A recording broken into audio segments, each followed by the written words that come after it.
The Kepler station's security checkpoint pulsed with the quiet hum of 1,000 alien lives, a symphony of commerce and transit. Amidst the bustling throngs of multi-limbed, multi-eyed, and multicolored species, Kael Vance shifted his weight, a knot tightening in his stomach. His partner, Lyra Thorne, sensed his unease, her hand finding his arm. "Just a routine scan, Kael," she murmured, her voice a warm anchor in the alien cacophony. But Kael knew better. This wasn't just any routine scan. The Ether Gate Sentinel, a monolith of polished chrome and shimmering energy, loomed ahead, and a primal part of him screamed that it would see what others couldn't. With a deep breath, Kael extended his arm, placing his palm flat against the bioreader. The Sentinel's single, cyclopean eye, usually a calming azure, flared. It cycled through a terrifying spectrum, crimson, then a sickly green, a violent indigo, before settling on a chaotic, impossible swirl of all colors at once. A high-pitched whine emanated from the machine, rapidly escalating to a distressed shriek. Nearby, a group of insectoid traders froze, antennae twitching in alarm, while a towering, furred diplomat recoiled, its many eyes wide with confusion and a nascent fear. The checkpoint, once a picture of organized chaos, descended into a tense, bewildered silence. The Sentinel's voice, a usually calm, synthesized monotone, began to stutter, breaking the silence. "Error. Unclassified anomaly. Processing.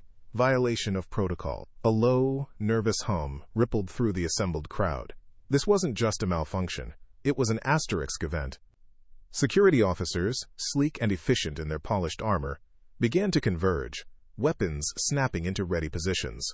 Yet they hesitated, their movements uncertain, confused by the scanner's unprecedented reading. Lyra, her face etched with deep concern, pushed through the startled bystanders, her hand seeking Kael's. The air crackled with a palpable tension, a bureaucratic holdup morphing into something far more sinister. The Ether Gate Sentinel's voice flickered again, its digital tone struggling. Subject has error. Calculating. Impossible reading detected." The words hung heavy in the air. A chilling pronouncement. Security officers, their weapons now fully drawn, formed a tight cordon around Kael, their faces grim, but also deeply perplexed. The scanner's display flashed a stark, red, impossible, over and over again, an alarm that defied all known protocols. Lyra finally reached Kael, her voice a frantic whisper. "Kael, what's happening? What did you do?" Her question was met only by the insistent, frantic bleating of the Sentinel, promising something truly extraordinary. Then, as if recalibrating to an entirely new reality, the Ether Gate Sentinel's voice returned, imbued with an unexpected, almost reverent quality. "Subject has survived direct contact with the Lumina. Classification impossible. Threat level undefined. Recommend immediate error. Cannot compute appropriate response." The words sent a shiver through the crowd, a collective gasp echoing through the terminal. Just then, Centurion Vrax, a towering Vorthon with scales the color of deep twilight, pushed through the security cordon. His normally stoic face was contorted with confusion, his scales shifting to a vibrant, startled purple. "The Lumina?" Vrax rumbled, his voice like grinding tectonic plates. "Human, explain. What is this Lumina?" Kael, his mind reeling, could only stammer. I don't know what that means. I just touched a rock."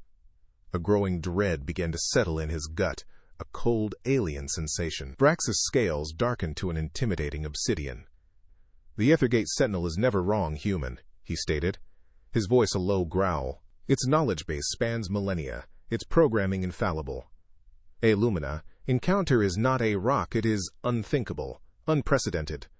Do not attempt to obfuscate." Kael tried to downplay it, to laugh it off, but Vrax's unyielding gaze, backed by the silent, expectant crowd and the still flashing "impossible" on the Sentinel, left him trapped.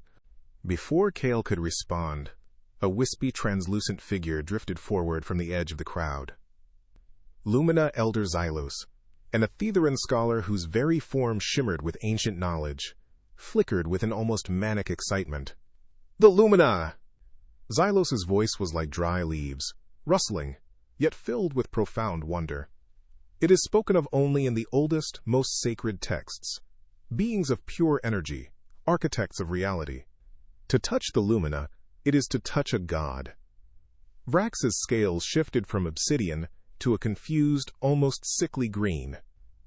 He regarded Xylos with a measure of skepticism, but even his rigid Vorthon logic was forced to bend under the weight of such an ancient, revered legend. Lyra, her eyes wide with a sudden dawning realization, leaned in close to Kael. "The cave," she whispered, her voice barely audible over the hum of the station. "On Terminus Prime, when you touched that crystal formation." Her words were a key, unlocking a torrent of memory for Kael. The humid air, the ancient carvings, the strange, pulsating light. He remembered it all too well. He had found a simple, polished sphere of stone, seemingly innocuous, nestled amongst the ruins of a long-dead civilization. A simple archaeological find. Or so he had thought. Kael swallowed hard, the memory still vivid, almost painful in its intensity. I touched it," he began, his voice raspy, barely a whisper at first, but gaining strength as he recounted the impossible. The world exploded, not a sound, but a asterisk sensation of pure light, pure sound. I saw everything. The birth of galaxies, the slow, agonizing death of stars, the fabric of space-time unfolding like a tapestry. His gaze drifted, lost in the cosmic visions. And then there was it, a vast ancient consciousness. It regarded me, not with malice, but with a profound, almost detached curiosity.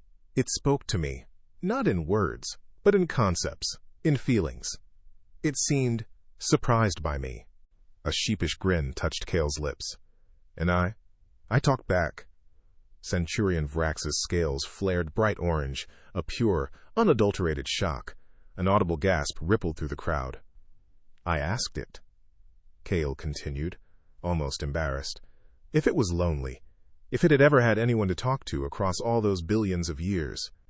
The Lumina Elder Xylos shimmered, an excited hum escaping his translucent form. Kael recalled the entity's conceptual laughter, a vibration that shook the very foundations of his being. It said, Kael recounted, his voice filled with residual awe, that humans were foolish enough to befriend the infinite. It said we were worth watching. Just as Kael finished, the Aethergate Sentinel suddenly reactivated, its cyclopean eye now glowing with a soft, warm light. Its voice, no longer stuttering or reverent, but imbued with an odd, almost affectionate warmth, spoke again. Additional data. Subject bears quantum genetic markers indicating blessing status. Protective protocols activated. Subject is under divine aegis. A ripple of fear and awe, a sound like wind through dry grass, passed through the crowd. The reality of Kael's transformation, of his inexplicable connection to a cosmic entity, solidified in the minds of every being present. He was not merely an anomaly. He was touched by the divine. Lyra's voice, filled with a mixture of awe and trepidation, broke the stunned silence. "What? What does that even mean?" Lumina Elder Xylos, his ethereal form glowing with renewed vigor, offered his insight. While other species flee or worship gods, humanity befriends them. It is truly unique. Centurion Vrax, after a moment of stunned silence, finally consulted his datapad. His scales shifted to a resigned, dull gold, a color rarely seen on a Vorthon officer. He looked up at Kael, his deep voice devoid of its usual authority, replaced by weary disbelief. According to galactic protocol, which regrettably has no provision for befriending the infinite, the closest classification is divine ambassador. "A divine what?" Kael protested, throwing his hands up in exasperation. "I'm an archaeologist from Denver. I dig up old pots, I don't. Ambassador for gods." Vrax, however, was unmoved by Kael's very human frustration. "Ambassador Vance," he intoned, his voice now flat with resignation. "You now possess unlimited travel privileges throughout all known space, diplomatic immunity across every sovereign system, and, as the Sentinel indicates, protection by cosmic forces unknown. Furthermore, the Aethergate Sentinel now classifies you as the most significant being to pass through this station in 3,000 years." Kael could only gape, his life, as he knew it, irrevocably shattered. Within moments, Kael and Lyra were being escorted through the Kepler station, not by security but by a deferential retinue, their path cleared as if for an emperor. They were led to a plush VIP section, a stark contrast to the sterile checkpoint. Lyra shook her head, a smile playing on her lips. "Only you, Kael," she marveled, "could meet a cosmic deity and ask it if it needed company." Kael felt a strange warmth spread through his chest, a soft, persistent hum that wasn't entirely his own. It was the Lumina, still there, still a part of him, a constant, gentle reminder of his accidental blessing. Already, a line of alien dignitaries, their forms varied and wondrous, began to queue at the entrance to the VIP lounge, each eager for an audience with the newly declared divine ambassador. Kael looked at them, then at Lyra, a knowing grin spreading across his face. "That's humans for you," he said, a quiet pride in his voice. "We'll befriend anything, even the impossible." Behind them, still at the now empty security checkpoint, the ether gate sentinel continued to glow, and for a moment, it seemed to hum a happy, almost jaunty tune, as if it too had been touched by humanity's inexplicable friendliness.